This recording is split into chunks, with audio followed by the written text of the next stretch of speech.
Salut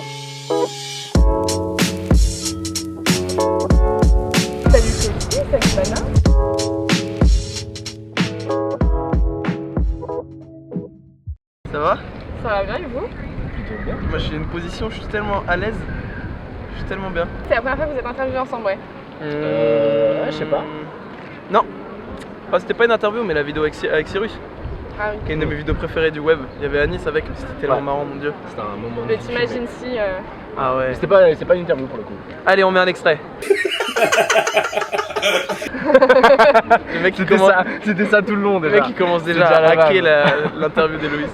Le contact, il s'était fait comment entre vous? Lequel avait contacté l'autre? C'est Fred, Anis. C'est Aram Anis. On peut balancer un extrait. Je te vois partout. C'est Aram Anis qui à l'époque s'appelait Aram Anis mais en vrai qui s'appelle Anis Rally, qui nous connaissait et s'est dit c'est sûr qu'ils vont matcher ensemble. Du coup il nous a organisé une petite rencontre et je crois que d'ailleurs j'ai rencontré Freddy le jour de mon premier rapport sexuel. J'ai fait l'amour le matin et l'après-midi je l'ai vu. C'était pas entre nous mais c'est un peu ce que je retiens. Ma mémoire elle mélange les choses. Du coup t'es ma première fois. Et on avait échangé un tout petit peu sur Mail aussi. Ouais. Enfin, Et le premier message que je lui avais dit c'était mec t'es un génie. Un vieux truc comme ça tu sais. génial. Il est C'est gêné, la fin- regardez c'est la fin- il est C'est gêné. la fin de l'interview. Go. Oh. Non mais je sais qu'on avait discuté un petit peu et on s'était vraiment rencontrés ce jour-là. Ouais, c'était un meet-up Vine, mon dieu. Je me souviens que tu avais dit ouais, je te trouvais horrible ce jour-là. C'était quoi? Je te trouvais quoi? Prétentieux ce jour-là, un truc dans le genre. On n'avait pas énormément échangé. Au début, Ah c'était oui, pas parti pour. Non, en gros, il y a eu cette rencontre-là et c'était vraiment la suite. On a eu un tournage sur une sorte d'OP Orange, au moins 2 jours de tournage, et c'est là vraiment que ça s'est lié avec Ouais. Qui, l'autre? nous et Anis et un peu Sabrina aussi. Ah oui, mortel. Voilà. Ah Et, putain, Sabrina, mais ouais. tu connais? Bah oui. Elle allait faire Erasmus chez Sabrina. Puis moi, je voulais faire des collaborations avec des Viners, mais mes parents ils veulent que je reste qu'avec des filles. Ça me dérange pas. Et c'était là que ce petit crew s'est créé. Avec C'était- Gore aussi, c'était- Gore c'était- Redouille. Ouais, avec Gore Redouille, ouais. Et Guillaume, c'était une belle époque. Vous avez quand même quasiment 10 ans d'écart, si je me trompe pas. Voire un peu plus. Ouais. 13. Ouais. 13, 14, si je me rends calcul. Ça a jamais été genre un problème, tu t'es pas dit putain c'est un gamin quand tu l'as rencontré et toi. Ah, moi je suis un gamin, hein. Je suis tellement fort. Mais en vrai, ce qui est fort, c'est que c'est aussi un gamin. Hein. Bah ouais, mais c'est ça en fait. Je pense que la différence d'âge, c'est que Pana il a 40 ans.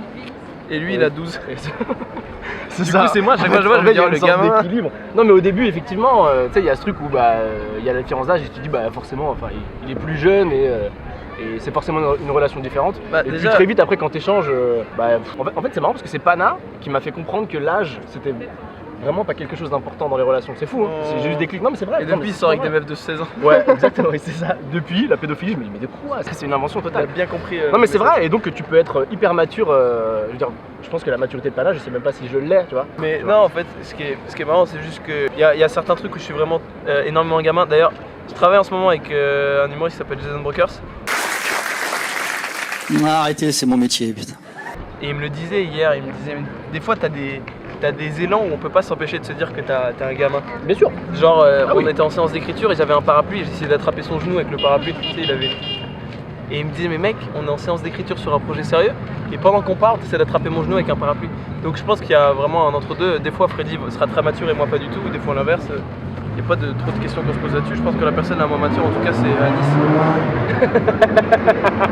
Ah, c'est vraiment un gamin. Hein. Tu parlais, Pana, dans ton TEDx, tu disais que Quand vous traînez avec des cerveaux qui ont la même ambition que vous et qui voient cette fameuse voix de la même manière que vous, eh bien ça vaut peut-être 10 cerveaux qui regardent dans tous les sens. ton entourage il s'est construit un peu comme ça ou juste ça s'est fait naturellement Moi je pense que Freddy par exemple il m'a beaucoup aidé à me construire sur l'humour.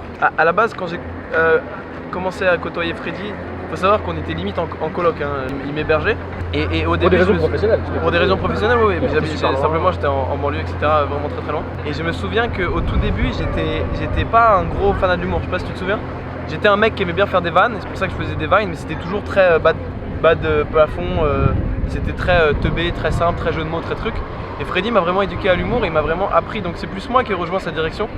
Je dirais pas qu'au début j'avais une direction et j'ai essayé de trouver des gens qui étaient dans la même que moi, mais c'était plus, j'ai essayé de me greffer, j'ai essayé d'observer et j'ai essayé de me greffer à certains groupes. Et c'est vraiment ce que j'ai fait. La team Anis, Sabrina, Freddy, c'est des gens qui m'ont vraiment éduqué sur ce genre de choses, sur l'amour de l'humour, l'amour de la passion, l'amour de l'artistique. D'ailleurs, moi au début j'avais une fibre artistique très peu développée et maintenant je sais que je pense tous les jours de manière artistique et j'ai envie de tout ce que je fais, j'ai envie de lui donner une sorte d'élan artistique ou un écho artistique du moins. Et je pense que du coup ça s'est construit plus dans l'autre sens au début pour moi. J'ai rejoint des gens qui avaient une direction et j'ai essayé d'adapter mon cerveau à ça. Et puis là je commence à être un peu plus sûr de moi et du coup je commence à être un peu plus solitaire. D'ailleurs c'est ce que je disais à Freddy il y a pas longtemps, là, en ce moment je commence à traîner un peu plus seul et à essayer d'apprendre à me connaître. En fait, c'est normal parce que ça, c'est aussi dû à l'âge. Forcément, il y a un apprentissage au début et forcément, tu peux pas déjà avoir ton univers à 14 ans, c'est impossible. Putain, c'est vrai que c'est ouf, attends, à genre 28 ans, 29 ans, tu traînais avec un gamin de 14 ans. Bah ouais, entre Putain, autres. mais jamais on se l'est dit, jamais on l'a verbalisé ce truc. Bah, même, C'est un peu bizarre. Même tout notre entourage. Moi aujourd'hui, l'entourage qu'on côtoie, Ouais. en tout cas dans le milieu, Ouais, j'avoue. forcément il est plus âgé que toi, quoi, tu vois, de base. Tes quoi. potes de lycée, ils ont jamais fait de réflexion. Non. Bah mes potes de lycée, le pire c'est que moi j'ai gardé que 2 ou 3 potes du lycée et c'est des gars très matures. Tu connais Mickaël qui veut être rappeur, Continue à jouer les gros bras. La rue, on a emporté des bien plus costauds que toi. etc. qui fait des prods pour Vald et tout. Enfin, c'est un mec qui est très mature, qui sait ce qu'il veut, qui a une vraie direction tracée et tout. C'est ça qui est beau aussi. Je pense que ce qui est beau c'est d'être entouré de gens qui ont de l'ambition. Je sais pas si du moins c'est qu'ils aient la même direction que toi, parce que moi par exemple j'adore passer du temps avec Mickaël, parce que j'aime bien les gens chargés d'ambition, c'est un truc qui te remotive. Des fois, moi je pense vraiment que l'amitié c'est des vases communicants et que des fois ton vase malheureusement il est un peu plus rempli qu'un autre, ou des fois il est un peu plus vide et c'est en communiquant avec tes potes qu'ils vont te rebooster, donc je vois vraiment l'amitié comme des vases communicants et c'est pour ça que c'est intéressant de traîner avec des gens qui vont avoir la patate sur certains projets ou même qui vont avoir juste un rapport à la vie qui est très sain et ça va t'aider à te recalibrer. Est-ce que quand vous avez un projet, genre par exemple une vidéo, il y a quelqu'un à qui vous faites systématiquement checker le projet avant que ça sorte, vous demandez toujours un avis à une personne en particulier? Moi c'est Freddy. Ouais, et puis d'une manière générale, c'est plus. En fait, c'est marrant parce qu'on en discutait aussi dernièrement, je crois, plus ou moins de ce truc-là. Et ce qu'on se disait, c'est que moi, dans le milieu, parce que depuis la fin de quotidien, il y a un truc où forcément on se côtoie un peu moins. Ah, peut-être les gens savaient pas, mais on travaille ensemble à quotidien. On a créé la chronique ensemble, de A à Z. Petit journal des On a quotidiens. tout créé ensemble et c'était notre chronique à deux. Et on a fait le petit journal, on a commencé. Il m'a même aidé pour le pilote de l'émission à l'époque. On ne savait pas qu'on allait travailler ensemble et du coup, quand on a été embauché, on a tout de suite posé nos conditions de travailler tout le temps à deux. Et après, sur la deuxième année à quotidien, il y a Aurélien Prévost qui est un humoriste de multiprise. En gros, il y a eu ce truc de quotidien, on a fait 2 ans et forcément quand ça prend vraiment du temps. C'était 6 jours par semaine. Ouais, c'est ça, et à un moment t'as besoin de souffler. Ouais. Et je pense que d'une manière générale, on a eu besoin chacun d'avoir ce genre de pause. Et à un moment, en fait, cette relation, on était tellement tout le temps ensemble qu'à un moment, je crois qu'on associait l'un et l'autre. Au travail. Ouais, c'est ça en fait, Ouais, tu vois, ouais. c'est l'amitié en fait, c'est devenu aussi du taf, tu vois. Je pense qu'on a eu besoin de faire cette pause. Et maintenant, les fois où on bosse ensemble, c'est toujours un plaisir. quoi, Agréable. ce truc-là. Toujours un kiff de pouvoir tourner ensemble. C'était quoi, vraiment toujours ce kiffant. truc-là. Je vois l'amitié comme un couple et je pense que un des premiers trucs à faire pour qu'un couple se pète la gueule, c'est de se voir H24 tout le temps et d'être tout le temps ensemble. Je pense qu'il faut respirer un peu. Là on a respiré et je pense que là on va commencer à retravailler ensemble. D'ailleurs dès que cette interview est terminée, on va travailler et faire une session d'écriture. C'est cool, par exemple, ce qui est marrant, c'est que je dérochais la vidéo dans laquelle Freddy a accepté de tourner pour ma session YouTube avec LSD. Et dans tous les rushs, dès qu'il y a une phrase en impro ou autre, j'ouvre la fenêtre, parce qu'on était dans une voiture avec Mr V, Yvick, et il y avait Freddy qui était dehors. Et je lui dis, Freddy, qu'est-ce que tu penses de... Donc c'est marrant, moi c'est vraiment la personne à qui je fais tout checker.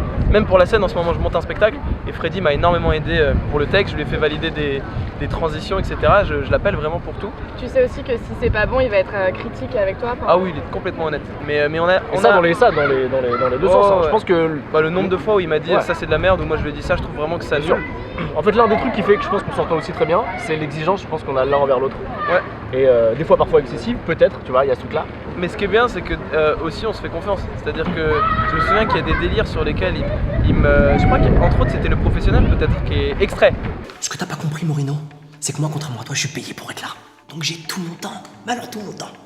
Qui est une des vidéos golden, une de mes vidéos golden préférées. Qui est, alors j'ai plusieurs vidéos golden préférées. Ma préférée de toutes, c'est un lab d'Anis, le confessionnal.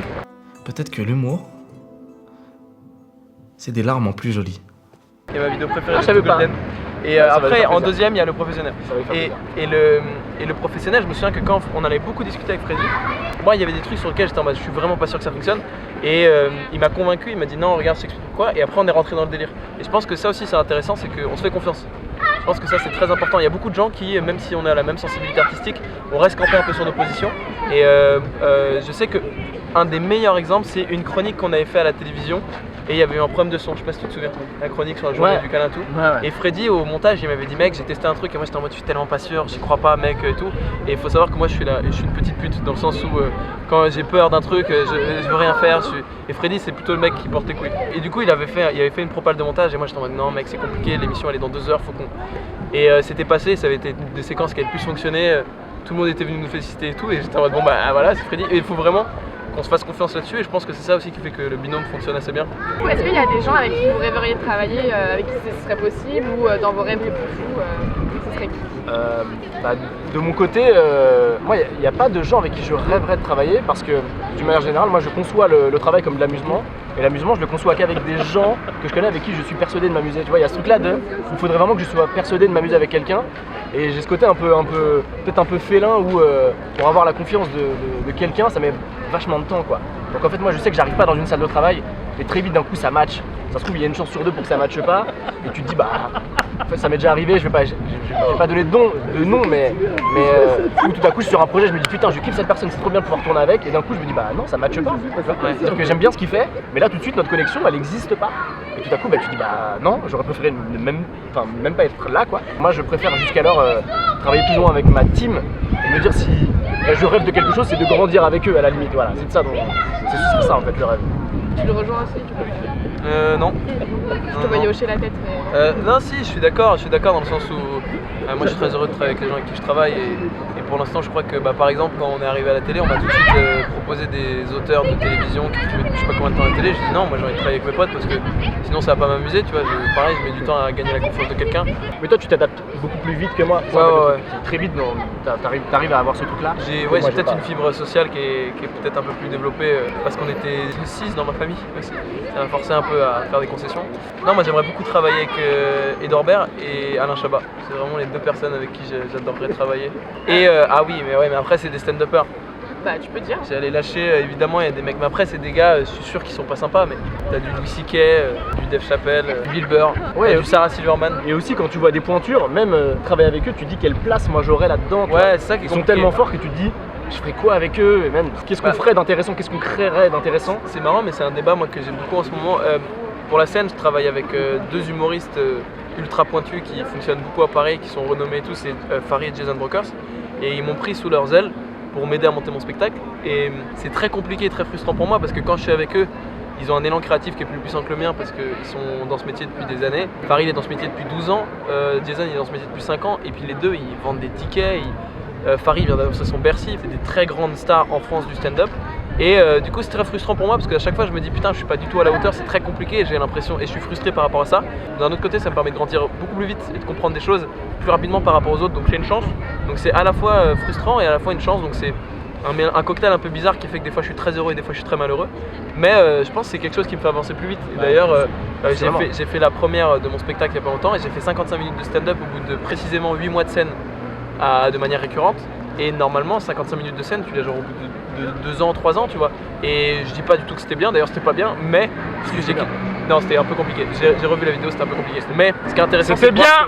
Ce qui était intéressant c'est de voir que j'ai pu grandir plus vite. J'ai grandi très vite personnellement parce que je traînais avec des gens qui étaient plus vieux que moi, qui avaient plus d'expérience et qui avaient simplement plus de vécu que moi. Toi Freddy la scène ça t'attire ou... Bah moi en fait j'ai commencé à m'intéresser à la scène avant de faire des vidéos quoi. C'est-à-dire que la scène ça m'a toujours parlé, en fait ça a toujours été le moyen le plus proche et le plus accessible pour pouvoir t'exprimer. C'est-à-dire que tu vois la base moi c'est vraiment de faire des vannes avec mes potes, tu vois, t'es au quartier avec tes potes et tu te vannes, c'est vraiment ce truc là. L'évolution classique après quand t'as pas de matériel c'est de faire la même chose sur scène. Quartier, c'est le 16e. C'est de faire à peu près la même chose sur scène. Eh Jean-Eudes, viens voir, j'ai une vanne. C'est toujours du rose ton polo Ralph Lauren, t'as pas des fois du bleu ou quoi?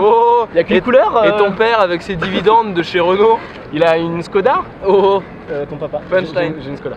Ah bon c'est vrai? Fabien ouais. Et donc en fait en gros à chaque fois mon moyen de m'exprimer ça a toujours été le moyen le plus facile avec peu de choses et au début effectivement c'était un peu la scène où je m'intéressais vachement à ce truc là parce que je suis quelqu'un de très angoissé dans la vie donc il y a ce truc là je me suis un peu forcé à en faire et à la fin je me suis dit oh là là c'est compliqué tu vois vraiment en fait je me souviens que j'y allais de temps en temps et à un moment je me suis dit pendant une semaine je vais faire que ça, je me suis mis 5 jours comme ça 5 dates, tu vois, 5 scènes ouvertes, où je me suis dit fais-les.